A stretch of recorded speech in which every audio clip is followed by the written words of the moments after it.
This is Brenda Lynn Allen. I am here in one of my favorite spots in Nashville, Music Valley Drive, at the Willie Nelson and Friends Museum and General Store. This is my first time in here. Born and raised here in Middle Tennessee, my first time here, and it's a really great day with great friends. I'm meeting up with my friend, an amazing artist, amazing singer, Kennedy. How are you? I'm good. How are you? I'm doing very well. Now, you've been a busy lady today. Yes, very busy. Yeah, so you were in Nashville recording, working on a current project? Yes, that is correct. Working on my upcoming album. Very good. Can you tell us a little bit about it? Yeah, absolutely. So we're getting ready to release an album.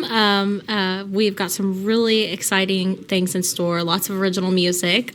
Huge shout out to Tommy and Teresa Crossland. They have done such a nice job. They're awesome, aren't they? Yeah. I think they've been spotted here in the museum somewhere. Yes. Yeah, they are so talented. But yeah, it's going to be super awesome. One of the songs on the album is called When Hell Freezes Over, and that's actually going to be the name of the album. Oh, okay, very good. Yeah.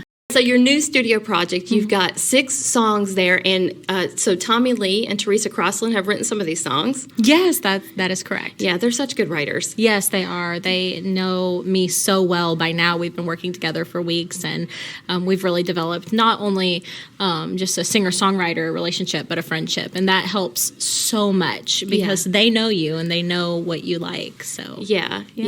Well, you're a wonderful singer, and I know that they are just as honored to work with you. Thank you. Yeah. Thank you. Yeah, so I got to meet you a couple of months ago through a mutual friend of ours that we both work with, Ron Johnson of On Fire Concerts. You sang a song to open up the T.G. Shepherd show over in McMinnville, Tennessee. Yes. It was beautiful. And was that one that Tommy Lee and Teresa wrote as well? Yeah, absolutely. Okay. That song was called When Hell Freezes Over. Okay, that's the title track. That is the title track, and it's so special to me because it's actually the first song that was introduced to me for the album. And as soon as I heard it, I fell in love with it, and the rest is history. You did a great job. Thank you. Awesome. Thank you awesome. so much. All right, now I want to go into your musical history a little bit. We're on Southern Roots Radio, so we want to get into your roots a little bit. Your most recent big buzz that's going on is your success on the TV show American Idol. That was last season? Yes. Yeah, and you made it in the top 20. Yes, right? yes. What was that like? Oh my gosh. And how do you put that in just a couple of sentences, right? Right, I know, yeah. Overall, just to sum it all up, it was one of the greatest experiences of my life. I wouldn't trade it for anything. There was definitely some highs and lows, but I would not be the performer or the singer I am today without American Idol. Wow, so it was like having a bunch of teachers and coaches around you all the time? Absolutely, and not only did you learn from the professionals that they had behind the scenes, but I learned from the other contestants every day on the show. Yeah. And they, of course, are like a family to me, and we all still keep in touch. Yeah, well, that's awesome. That show's been going a long time, and it's very entertaining. So, they show you probably just a fraction of what's really going on, But what was it like on performance night?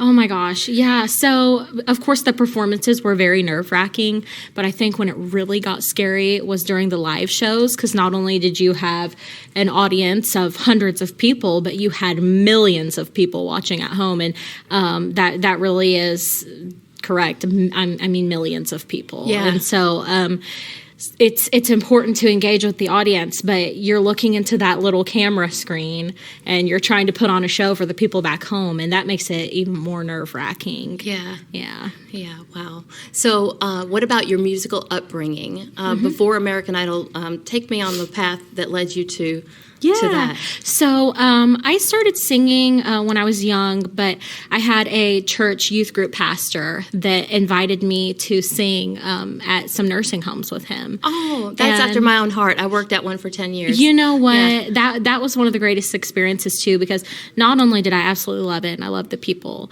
but I also loved the classic music that we did. I mean, we did, oldies, we did classic country, and that's really where I found my vein. That's where I found what I'm passionate about, and I still do those songs to this day. Oh wow! So what were some of your favorite artists growing up? Oh my gosh, yeah, like classic country. Yeah, artists? People would probably think I'm a weirdo because probably like I was 16 listening to Patsy Cline. Me too. And Loretta Lynn. Well, look where we are in this museum. We're looking around at the people we used to listen to. Yeah, right? and I just loved how back then, not only were the vocalists, their voice were so rich, but the meaning, the words to the songs, the lyrics were also rich. I mean, they had deep, deep meaning. And that's what I love about country music, is that so much of it is so powerful. I mean, if you really listen to the words to some of these songs, I mean, a lot of people can resonate with country music. Yeah.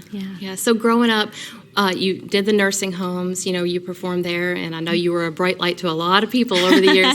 What about getting on stages? Did you start getting on stages when you were a kid or as a teenager? Yeah, so actually as a teenager, when I was in high school, I did theater, and that's where I really found my love for performing. I knew that I loved to sing, but I wasn't so sure about the whole being on stage thing. Yeah. And then when I was in high school, I started getting some lead roles in some musicals, and I was like, I could get used to this. Oh, wow. And that's pretty much, it blossomed from there. Very good. I love musical theater. Oh, me too. What was one of the roles that you had? Do you remember? Yeah, so my favorite role of all time was I got to play Ariel in The Little Mermaid. Oh, wow. Yeah, and that was like the coolest thing ever to me, and I still brag on that to this day. So. And that music will get in your head. You're probably still singing Part of Your World. Girl, I know. Of course I am. Going down the road. Yes. That's great. I love it. Yeah. So what is coming up for you? You have a lot going on. I follow you on social media, and I see that you're always doing something, like recording today, doing interviews. You're moving right from one event to the next. Does it kind of feel like that's what it looks like on socials? Yeah, it definitely is. I'm definitely very busy right now, but like I said, I wouldn't have it any other way.